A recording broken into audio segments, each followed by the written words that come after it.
Waking up in a foreign land that smelt of nostalgia, I hear the call for prayer. It was an indication that the sun has finally kissed land, my mother's land, my land. For the first time, I felt an indigenous connection to my land, as if it spoke to me, but with reluctance. As I step on the veranda, I hear the birds chirping, pigeons or, and a black crow sitting on the banana tree. Many First Nations people in Canada believe the crow to be mischievous. My grandmother told me the crow comes to alert us during the arrival of guests. Was I the guest? The mischievous foreigner.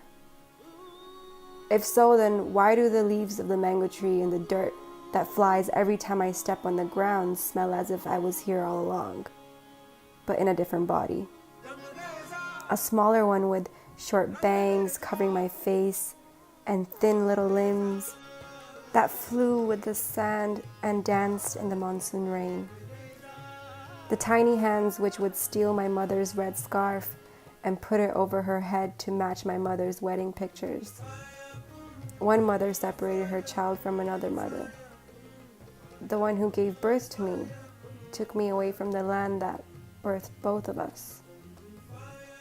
When indigenous communities were separated from their land, it evoked a distance from their families and their culture. The difference was they were forcefully removed so that someone else could live a better life on their land. I was removed from my land because my land had been mistreated to the point that my caregivers believed it could no longer sustain the life they planned for me. Time moves quickly to the present as I walk towards my mother's mother, Nani. She's weak now. I know time has passed when I see her wrinkled hands and foggy eyes. The foggy eyes have a twinkle in them as they search for my innocence. This is Maham, my daughter, my mother reminds her to clear the confusion. Maham is here. You're back, my girl. You're a woman now, she says as she examines me like a stranger and touches my face. Her touch reminds me of the wind kissing my face when the pigeons flew from the balcony that morning.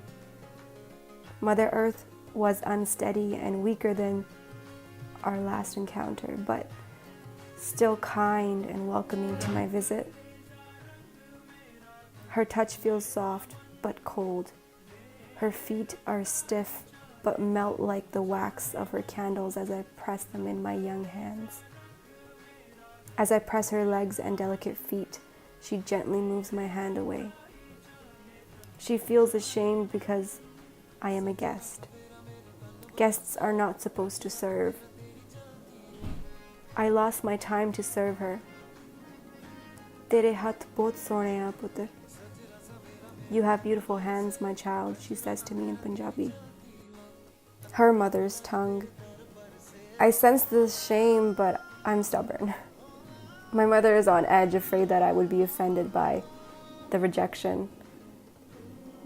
What good are these hands if they cannot serve you, Nani?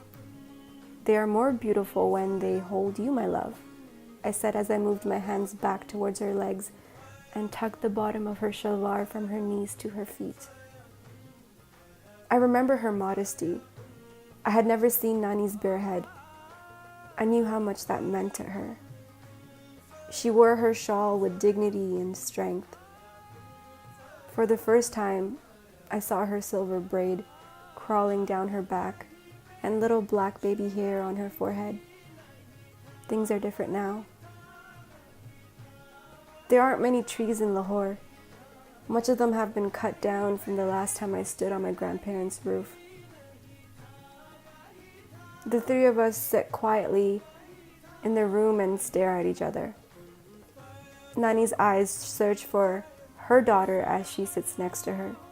They search for her granddaughter as I sit by her feet. There's a mist of apprehensiveness when someone steps into the room, interrupting our connection of intergenerational spirit, time, and space. The intruder asks me what I would like to eat or where I would like to travel. Before leaving, I would honor Nani's presence rhetorically. Shall I leave, Nani? Ja putter. Go, child, would be her reluctant reply, turning into herself selflessly. She doesn't believe I would return, and I had not given her a reason to think otherwise. All trust was lost. The separation continued. At home, we have candles for decorative purposes. Here, they have candles for when it gets dark and the light trips. Do I come from a life of privilege, or was all privilege lost when I left my family, my land, my responsibility as a woman of my ancestors? A year later, I have fully indulged back into utopia. Friends, schools, parties, relationships, work. The point was to keep yourself so busy that what you have left behind becomes a castle in the sky, which flies by every so often. This includes good things only, no responsibility. Until she's not well, says my mother. Things aren't looking so good. My heart drops. Go, you should be there. We can take care of everything here, I urged. As I see my mother fly off to the airport, my throat becomes dry. Stomach tightens and my face burns with the ringing in my ear. Gangrene is a condition when body tissue dies, caused by loss of blood supply due to injury or infection. My sweet Nani's legs are dying and will be dismembered to keep her here longer.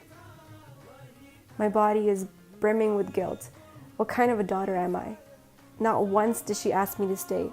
I should have listened to her heart and the twinkle behind her foggy eyes and not her words. I am not with her because I have to complete my education and stay on track so that I can make a name for myself. My therapist attempts to make me feel better by telling me that this is what she would really want for me.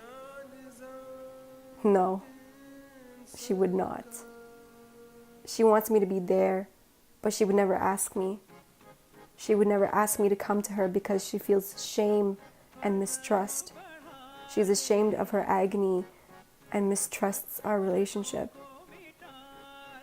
Living in our world here, we are so trapped in excelling in this minority culture that we forget that we all come from somewhere. When we forget where we come from, we become desensitized to the idea that we are contributors to the forceful separation of people and their land. Furthermore, this numbness is a catalyst to our spiritual detachment to the land. Mother Earth is meant to be permanent, but our disconnection is slowly killing her.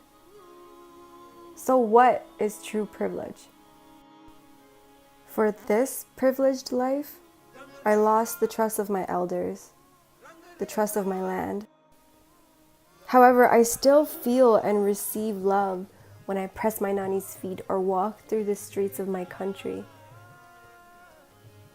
But the formalness is a depiction of the detachment, the lost sense of responsibility on my part. This continues to wrap around my neck like a tight rope, or my Nani's fragile silver braid.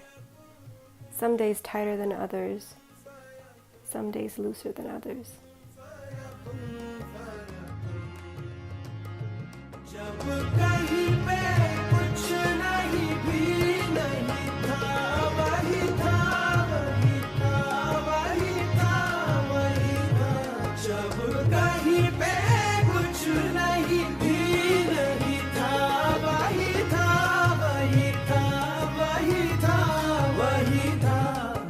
मुझ में समाया वो जो तुझ में समाया मोरा वही वही माया